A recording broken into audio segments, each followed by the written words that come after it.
हे what's up guys, welcome back once again. So दोस्तों, क्या हो अगर आप एक एटीएम में जाते हैं अपने पैसे निकालने के लिए, लेकिन तभी वो एटीएम चारों तरफ से लॉक हो जाता है और बाहर एक आदमी खड़ा है जो आपको कभी भी मार सकता है। कहानी शुरू होती है और हम एक आदमी को देखते हैं जो अपने घर पर ही बैठा हुआ है, लेकिन वहां पर वो किसी बिल्डिंग का डिजाइन बना रहा है, जिसके बाद वो उस डिजाइन को लेकर बाहर निकल जाता है। दूसरी ओर हम डेविड नाम के स्टॉक ब्रोकर को देखते हैं जिसके पास एक बूढ़े आदमी का कॉल आता है जो उसे बताता है कि उसका 4 लाख का नुकसान हो गया, लेकिन डेविड उन्हें कुछ जवाब नहीं देता क्योंकि अब वो कुछ कर भी नहीं सकता। अब तो पैसे चले गए, लेकिन उसे बूढ़े आदमी के लिए बहुत बुरा लगता है, जिसकी वजह से वो जल्दी घर जाने के लिए निकल जाता है। लेकिन तभी उसका दोस्त स्मिथ आ जाता है जो उसे क्रिसमस पार्टी में चलने को कहता है, लेकिन आज डेविड का मूड सही नहीं है इसलिए वो मना कर देता है। पर तभी वहां पर क्लेयर आ जाती है जिसे डेविड बहुत पसंद करता है। उसकी वजह से वो पार्टी में जाने के लिए तैयार हो जाता है क्योंकि उसका यही चांस है क्लेयर को अपने प्यार का इजहार करने का। अब सभी पार्टी में मौजूद थे तो डेविड भी सही मौका देखकर क्लेयर के पास जाता और उसे बताने की कोशिश करता है, लेकिन ज्यादा कुछ कह नहीं पाता और इसी कारण ये मौका भी उसके हाथ से चला जाता। कुछ समय के बाद पार्टी खत्म होने को आ जाती है तो क्लेयर बाहर निकलकर टैक्सी का वेट करने लगती है, लेकिन तभी वहां डेविड आता और एक कैप लेकर, जो कि उसकी नहीं थी, लेकिन उसे तो बस बात करने का बहाना चाहिए था, इसलिए वो एक मौका ढूंढ रहा था और क्लेयर से कहता है कि वो उसे घर तक छोड़ सकता है। अब पहले तो वो नहीं मानती क्योंकि उसका घर काफी दूर है, लेकिन डेविड तो उसके लिए चांद तक जा सकता है। अब घर की क्या बात है। और बड़ी देर मनाने के बाद क्लेयर हाँ कर देती है तो डेविड फौरन अंदर जाता है और कीज लेने के लिए, लेकिन वहां उसके गले पड़ जाता है स्मिथ, जिसने कुछ ज्यादा ही पी ली थी और अब वो खुद कार ड्राइव करके घर नहीं जा सकता। जब उसे पता चलता है कि डेविड क्लेयर के साथ जा रहा है तो वो भी जिद करता है और फिर डेविड को उसे भी साथ लेना पड़ता है। यहाँ प्लान का सत्यानाश हो गया था।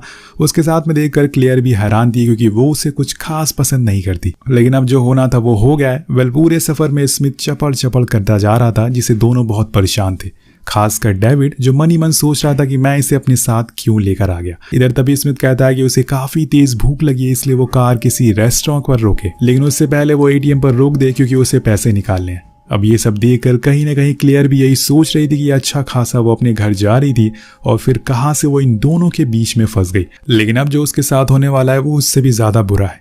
अब जब स्मिथ एटीएम में जाता है तो वो डेविड को इशारा करता है ताकि वो अंदर आकर अपना कार्ड इस्तेमाल करे क्योंकि उसका कार्ड तो डिक्लाइन हो रहा है। अब डेविड उसके पास जाता है और उसके पीछे पीछे क्लारा भी आ जाती है। वो अकेले कार में बैठकर करती भी क्या, इसलिए अब तीनों एटीएम के अंदर थे। अब डेविड पैसे निकाल लेता और फिर दोनों स्मिथ का मजाक भी उड़ाते हैं क्योंकि उसके पास आज नहीं बल्कि कभी भी पैसे नहीं होते। वो बाहर आने लगते हैं, लेकिन यहाँ हो जाती है एक अजीब सी दुर्घटना क्योंकि कोई आदमी लॉन्ग हुडी में बाहर खड़ा हुआ उन्हें घूर रहा था, जिसे देखकर वो थोड़ा डर जाते हैं क्योंकि ऐसे कोई आपको घूरे तो डर तो लगता ही है। और जब ऐसा होता है तो दिमाग में एक ही ख्याल आता है कि कहीं ये आदमी चोर तो नहीं है। अब ये तीनों भी यही सोचकर अंदर ही रहते हैं, लेकिन स्मिथ बाहर निकलने लगता है। पर तभी वहां पर एक दूसरा आदमी आता है और वो उस पहले वाले आदमी को घूसा मारकर गिरा देता है और फिर उसका सर कुचलकर जान से मार देता है। अब ये सीन देखकर सभी की फट के फ्लावर हो गई थी क्योंकि ये कोई चोर नहीं बल्कि हत्यारा है। वो और क्या करें उन्हें कुछ समझ नहीं आ रहा था। अब यहाँ डेविड को इमरजेंसी बटन ढूंढने लगता है, लेकिन वो भी वहां पर मौजूद नहीं था, तो वो सोचते हैं कि क्यों ना पुलिस को कॉल किया जाए। पर यहाँ भी एक दिक्कत थी, डेविड के फोन में बैटरी नहीं थी और स्मिथ और क्लेयर के फोन गाड़ी में ही थे, यानी कि ये भी आइडिया बेकार हो गया है। तो यहाँ पर आपने एक चीज नोटिस करी होगी, उस आदमी ने सेम वैसे ही कपड़े पहने हैं जैसे हमने कहानी की शुरुआत वाले आदमी को देखा था। इसके बाद वो उन लोगों की कार के पास जाता और उसकी ट्रंक से कुछ सामान निकालता है, जैसे कि एक टूल बॉक्स, जिसे लेकर वो एटीएम के पीछे जाता है और हीटर को तोड़ देता है, जिससे कि अंदर ठंड बढ़ने लग जाती है। अब ये आदमी अंदर तो जा नहीं सकता क्योंकि अंदर जाने के लिए किसी आदमी का कार्ड चाहिए जो कि इसके पास नहीं है, और अगर इसने उसे तोड़ने की कोशिश करी तो पुलिस के पास सिग्नल चला जाएगा, इसलिए इससे हीटर बंद कर दिया ताकि ठंड की वजह से वो लोग बाहर आ जाए। अब हीटर बंद होने के बाद डेविड अब पैनिक करना शुरू हो गया था, लेकिन सबसे बुरी हालत यहाँ पर हो रही थी क्लेयर की, जो बिना किसी वजह से यहाँ पर फंस गई थी। अगर वो चुपचाप टैक्सी से घर चली जाती तो शायद ये सब नहीं देखना पड़ता, लेकिन अब जो उसके साथ होने वाला है वो उससे भी ज्यादा भयानक है। अब तीनों से ठंड बर्दाश्त नहीं हो रही थी तो तीनों घबराना शुरू करते हैं, उसी एटीएम में तोड़ फोड़ करना शुरू करते हैं, लेकिन यही इन्होंने कर दी थी सबसे बड़ी गलती क्योंकि ये सब कैमरा में रिकॉर्ड हो रहा था। तभी उन्हें कुछ दूरी पर एक पुलिस कार दिखाई देती है जो सारे अपने गले की पूरी ताकत लगाकर चिल्लाते हैं और उन्हें पास बुलाने की कोशिश करते हैं, लेकिन कुछ फायदा नहीं होता। और अब इनके पास बस एक और ऑप्शन बचता है कि वो जाकर उस आदमी से डील करें कि आखिर वो क्या चाहता है। इसलिए डेविड अपने सारे पैसे एटीएम से निकाल लेता है। क्लारा भी अपनी पूरी ज्वेलरी उतार देती है अब स्मिथ अपनी घड़ी उन्हें दे देता है क्योंकि उसके पास ना तो पैसे थे और ना ही फोन था, जिस वजह से दोनों उस पर बहुत चिल्लाते हैं। अब डेविड सारी चीजें इकट्ठा कर लेता और उसे एक लिफाफे में रखकर एटीएम के बाहर जाता है और थोड़ी दूरी पर खड़ा होकर उस आदमी से कहता है कि तुम ये सब चीजें ले लो और हमें यहाँ से जाने दो। लेकिन उसे ये सब नहीं चाहिए था, लेकिन फिर भी वो उसे उठा लेता और इसी का फायदा उठाकर डेविड भागते हुए कार के अंदर चला जाता और उसे स्टार्ट करने की कोशिश करता है। लेकिन उस आदमी को यह पहले से ही पता था कि डेविड ऐसा ही करेगा, इसलिए उसने कार का इग्निशन ही तोड़ दिया था। तो डेविड क्लेयर का फोन से पुलिस को कॉल करने की कोशिश करता है, लेकिन तभी वो उसके पास आ जाता है और उसे पकड़ लेता है। लेकिन डेविड जैसे तैसे करके बाहर आता है और अपनी जान बचाते हुए फिर वहीं आ जाता है जहां से वो भागा था, यानी कि एटीएम में। लेकिन अब इसकी हालत और खराब होने वाली है क्योंकि इसने अपनी कोट कार में ही छोड़ दी है, जिसकी वजह से अब इसे और ठंड लगेगी। अब यहाँ क्लेयर फौरन अपनी कोट उतार कर उसे दे देती है जिससे कि उसे थोड़ी राहत मिल सके। समय बीतता जा रहा था, लेकिन वो बाहर खड़ा आदमी अपनी जगह से टस से मस नहीं हो रहा था। वो बस इसी फिराक में था कि कहीं ये कुछ गलती करे और उसे मौका मिल जाए इन्हें मारने का। वहीं अंदर डेविड और स्मिथ जेल ब्रेक वाली मूवीज वाला फॉर्मूला अपनाते हैं, यानी कि दीवारों को खोदना। लेकिन यह काम उनके बस का नहीं था क्योंकि पूरी दीवार एक पक्के सीमेंट से बनी हुई थी। इसी दौरान क्लियर को एक आइडिया आता है। वो डेविड का कार्ड ले लेती और उसे इंसर्ट करके कई बार गलत पिन डालती है ताकि कार्ड कंपनी वाले पुलिस को इन्फॉर्म कर सके, लेकिन ऐसा कुछ नहीं होता और इसी चक्कर में उसका कार्ड भी अंदर चला जाता है। अभी स्मिथ कहता है कि मुझे लगता है कि ये वही आदमी है जिसका तुमने आज सुबह 4 लाख का नुकसान करवा दिया। लेकिन वो कहता है कि ऐसा नहीं हो सकता, वो आदमी 70 साल का बूढ़ा था और ये जो बाहर खड़ा हुआ है उसकी उम्र लगभग 40 साल है। तभी क्लियर बोल देती है कि ये जो कुछ भी हो रहा है सब कुछ स्मिथ की वजह से हो रहा है, क्योंकि उसके ही कहने पर हम लोग यहाँ पर आए थे और फिर यहाँ फंस गए। अब तीनों अपने हाथों को रब करते हैं ताकि थोड़ा उन्हें गर्मी मिल सके। वहीं क्लियर ने भी अपने लिपस्टिक से एटीएम के ग्लास पर हेल्प लिख दिया था ताकि वहां से अगर कोई गुजरे तो उसे देख ले। लेकिन अभी हो रही है रात और ऐसे में यहाँ पर बहुत ही कम लोग गुजरते, लेकिन तभी इनकी किस्मत खुलती है और एक बार फिर से वहां पुलिस कार गुजरती है और लकीली इस बार वो इन्हें देख भी लेती है। लेकिन इस बार ये लोग अंदर नहीं बल्कि गेट के बाहर आकर चिल्लाने लगते हैं और उसे अपने पास बुलाते हैं। लेकिन वो असल में एक मामूली पेट्रोलिंग गार्ड था जिसके पास बंदूक भी नहीं थी। वो इन लोगों को देख लेता है, लेकिन जब तक वो ऑफिसर को इन्फॉर्म करता वो अनजान आदमी उसे पकड़कर जान से मार देता है। अब ये देखकर तीनों को यकीन हो जाता है कि ये सिचुएशन कितनी ज्यादा सीरियस है, वो इन्हें छोड़ने वाला तो नहीं है चाहे कुछ भी हो जाए। ये सोचकर क्लियर अपना आपा खो देती है और बहकी बहकी बातें बोलना शुरू कर देती है, जैसे कि वो उन्हें किस तरह मारेगा या फिर वो सिर्फ तुम दोनों को ही मारेगा, मुझे वो उठाकर यहाँ से ले जाएगा, वगैरह वगैरह।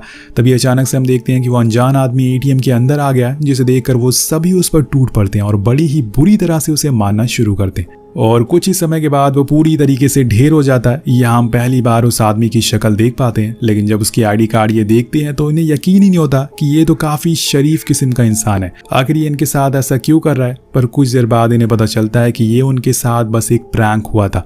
जो आदमी अभी अंदर आया था वो तो यहाँ का एक लोकल आदमी था और असल में वो अनजान हत्यारा तो अभी भी बाहर जिंदा खड़ा है और इन्होंने एक इनोसेंट आदमी को मार दिया है। अब ये पूरा इंसिडेंट कैमरा में भी रिकॉर्ड हो गया था, यानी कि अगर ये यहाँ से बाहर निकलने में कामयाब हो गए तो इन्हें सबको साबित करना पड़ेगा कि ये खून इन्होंने गलतफहमी में किया है। तो ये पूरी तरह से फंस चुके हैं और ऐसे हालातों में इंसान आपस में ही लड़ने लगता है, तो ये भी वही करते हैं। अब यहाँ स्मिथ डेविड के ऊपर इस आदमी के खून का इल्जाम लगाता है, लेकिन उसे ये नहीं बताता कि उसकी वजह से ही वो यहाँ पर फंसे हुए हैं। उधर हम उस आदमी को देखते हैं जो एटीएम के पीछे कुछ और करने में लगा था। इधर डेविड और स्मिथ के बीच में बहस होना शुरू हो जाती है, उसी बात को लेकर ये सब स्मिथ की वजह से हो रहा है। जिसके बाद वो वहां से भागने लगता है और उसे बहुत रोकने की कोशिश करता है, लेकिन स्मिथ नहीं रुकता और बाहर चला जाता है। उसके पीछे पीछे डेविड भी जा रहा था, लेकिन क्लियर उसे रोकती है। तभी वो उसे धक्का दे देता है और वो दूर जाकर गिरती है और ये भी उस एटीएम वाले कैमरा में रिकॉर्ड हो चुका था। अब आपको ये सब याद रखना होगा कि जो कुछ भी इस कैमरा में रिकॉर्ड हो रहा है, क्योंकि आगे जाकर ये कैमरा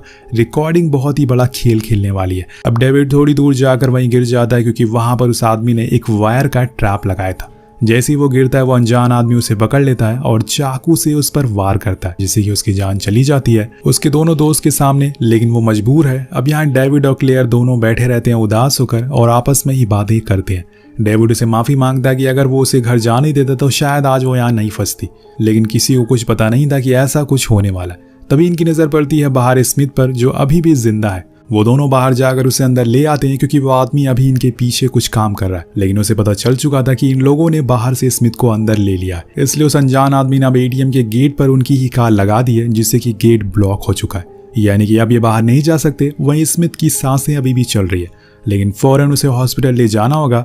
पर यहाँ वो जाएंगे कैसे, क्योंकि बाहर तो इनकी जान का दुश्मन खड़ा हुआ है। डेविड एटीएम के ऊपर डस्टबिन से हमला भी करता है ताकि कोई अलार्म ही बच जाए और कोई उसकी मदद के लिए आ जाए, लेकिन इस आदमी ने सब कुछ बंद कर रखा था। अब कुछ नहीं हो सकता था। उधर स्मिथ की हालत अब बद से बदतर होने लगती है और देखते ही देखते वो अपना दम तोड़ देता है। और अब यहाँ अनजान आदमी ने एक नया तरीका ढूंढ लिया था इन्हें बाहर निकालने का। वो असल में पीछे खड़ा हुआ वही कर रहा था। उसने अब पीछे एक शाफ्ट से ठंडे पानी की बौछार कर दी थी, जिससे कि पूरे एटीएम का फ्लोर गीला हो गया था। यानी कि अब डबल ठंड बढ़ जाएगी। तभी डेविड को स्मिथ की कोट में लाइटर मिलता है, जिसकी मदद से वो फायर अलार्म को ट्रिगर कर सकते हैं। लेकिन वहां तक पहुंचना आसान नहीं है, और अगर ये वहां तक पहुंच भी गए तो इसकी कोई गारंटी नहीं है कि उस अलार्म की वजह से इनके पास पुलिस आ सकेगी। लेकिन कोशिश तो करनी पड़ेगी, इसलिए पहले तो ऊपर तक पहुंचना पड़ेगा। डेविड ट्राई तो करता है, लेकिन वो अलार्म बज नहीं पाता। तो क्लेयर वहां पड़े हुए पेपर्स को जला देती है और फिर खुद डेविड के कंधे पर बैठकर ऊपर अलार्म तक स्मोक पहुंचाती है। अब दोस्तों यहाँ पर अलार्म ट्रिगर हो गया था, लेकिन उसी दौरान डेविड का पैर फिसल जाता है, जिसकी वजह से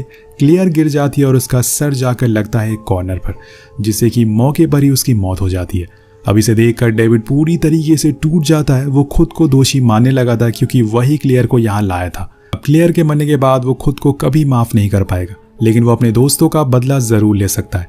इतने में हम देखते हैं कि उस आदमी ने पुलिस की कार को उनकी कार में लाकर ठोक दिया था, जिसकी वजह से डेविड बाहर निकलने में कामयाब हो जाता है। वो देखता है कि बाहर वो आदमी चेयर लगाकर बड़ी ही आराम से बैठा है। अब वो उसे देखकर बहुत गुस्से में आ जाता है और वो एक बोतल में पेट्रोल भरकर उसके ऊपर फेंक देता है। लेकिन जब वो करीब जाता है तो वहां पर असल में उस गार्ड की लाश थी जिसे उन्होंने मारा था।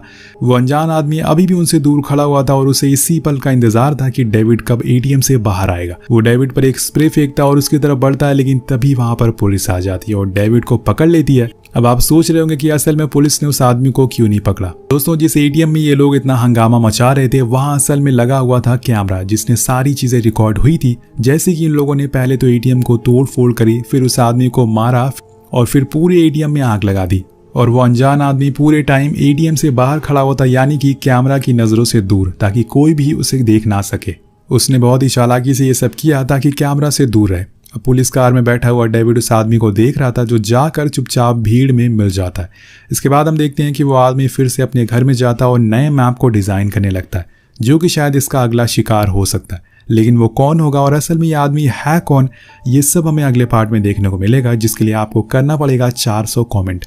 इसी के साथ ये कहानी खत्म हो जाती है। तो कहानी आपको कैसी लगी नीचे कमेंट करके जरूर बताएगा। मिलते हैं आपसे अगली वीडियो में। Thank you so much watching. Peace out.